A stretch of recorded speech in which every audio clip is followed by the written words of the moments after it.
Baik, selamat pagi, selamat siang, Bapak. Saya Arvira Zalardianti dari kelas Y0702. Hari ini saya akan mempresentasikan tugas UAS presentasi sinyal waktu kontinu mengenai filter analog low pass.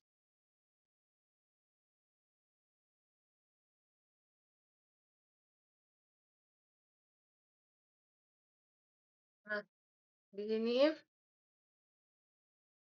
berdasarkan digit terakhir NIM saya yaitu 36, yang dimana digit terakhirnya adalah 6.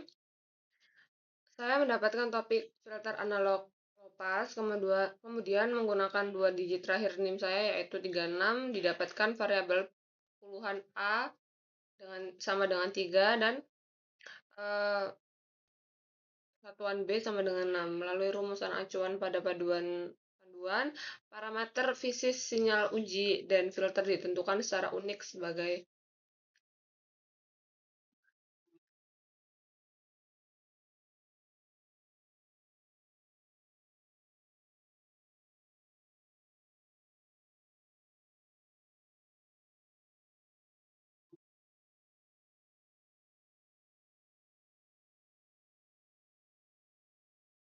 ini frekuensi sinyal pertama saya mendapatkan 16 Hz, frekuensi sinyal kedua saya mendapatkan 33 Hz, amplitudo mendapatkan 1,6, amplitudo sinyal kedua mendapatkan 0,8, frekuensi cut off filter saya mendapatkan 26, filter order filter saya mendapatkan 2. Lalu di sini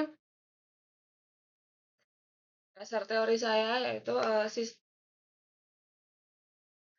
sistem yang dianalisis adalah filter analog low pass tipe Butterworth order 2. LPF Butterworth dipilih karena saya memilih itu karena memiliki karakteristik maximally flat atau sangat rata pada pita lolos, sehingga meminimalkan distorsi pada sinyal informasi dari persamaan diferensial linear order 2 sistem dengan substitusi frekuensi cutoff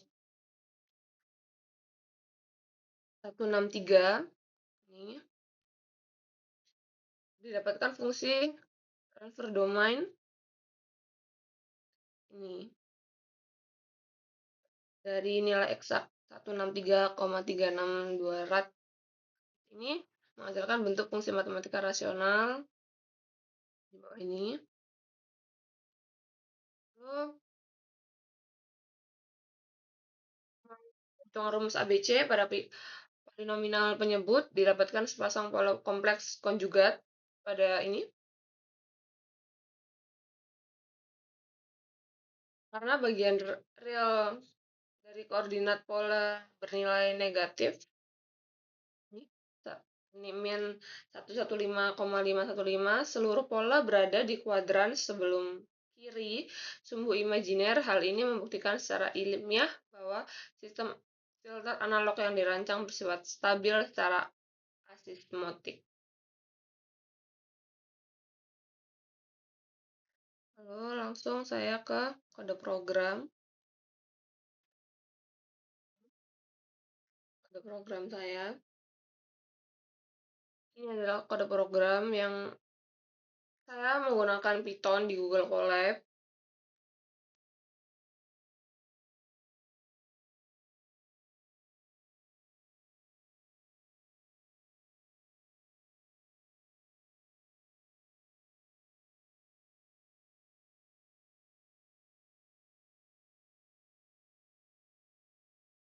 Mungkin nanti di akhir saya bisa langsung demokan. Lalu ini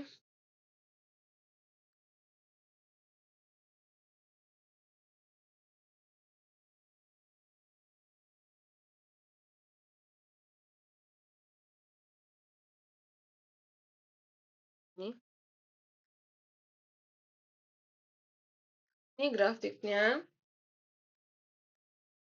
Skenario pertama ini dengan 26 Hz dan order 2 filter memberikan gain teoretis 0,395 pada sinyal informasi, namun baru meredam noise 33 Hz hingga gain 0,528. Grafik dominan waktu menunjukkan sinyal output sudah dominan berbentuk sinus namun masih memiliki sedikit riak gelombang karena pemotongan filter yang landai.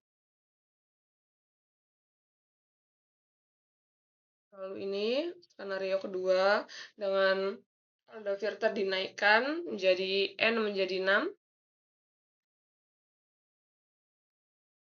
Ketika order dinaikkan menjadi 6, kecuraman filter meningkat drastis menjadi minus 120 dB per dekade, noise 33 Hz, ditekan secara masif hingga menyisakan garis teoritis 0,232. Terlihat jelas pada grafik dominan waktu, sinyal keluaran tersaring total menjadi bentuk sinus murni yang sangat halus dan bersih. Lalu skenario ketiga, di mana frekuensi cutoff diperlebar.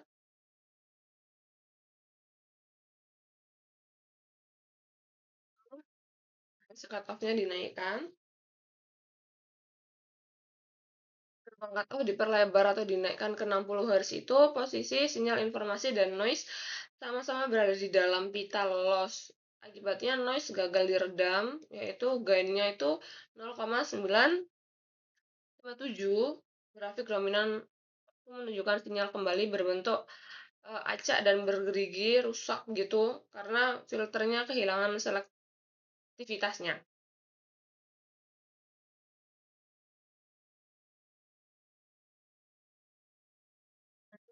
Dari grafik perbandingannya, dari semua skenario, yang ini perbandingan aktif sinyal waktu, dan yang di sebelah kanan ini perbandingan respon magnitudo Bode-Paul.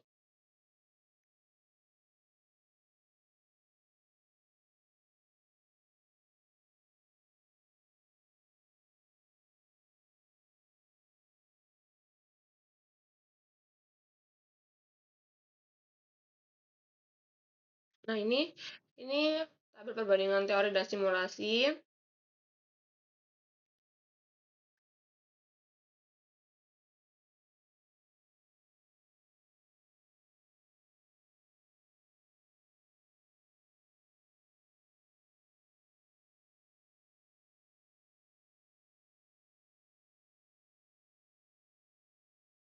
Nah, tabel ini tuh untuk tabel ringkasan untuk uji keselarasan komparatif untuk membuktikan tingkat validitas antara hasil perhitungan matematika dengan data numeriknya yang dikeluarkan oleh dari grafik simulasi Python.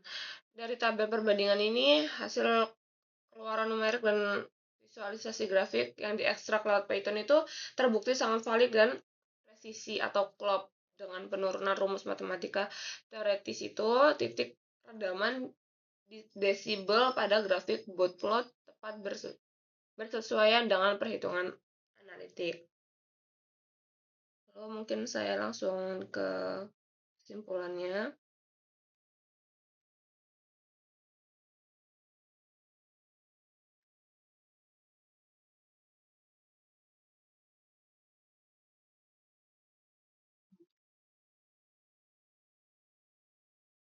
Yang dapat diambil dari kesimpulan yang dapat diambil dari tugas ini yaitu karakteristik filter analog low pass Butterworth sangat dipengaruhi oleh orde dan frekuensi cutoff. Yang kedua, konfigurasi terbaik diperoleh pada skenario kedua, yaitu dengan C26 Hz dan orde 6. Karena mampu membersihkan noise frekuensi tinggi secara optimal menjadi sinus murni. Lalu yang ketiga, mungkin sistem terbukti stabil secara asismotik karena letak pola berada di kuadran kiri sumbu imajiner. Yang keempat, pemodelan simulasi Python memberikan visualisasi dengan tingkat akurasi yang tinggi terhadap perhitungan teoritis. Mungkin itu saja presentasi dari saya. Terima kasih. Selamat siang.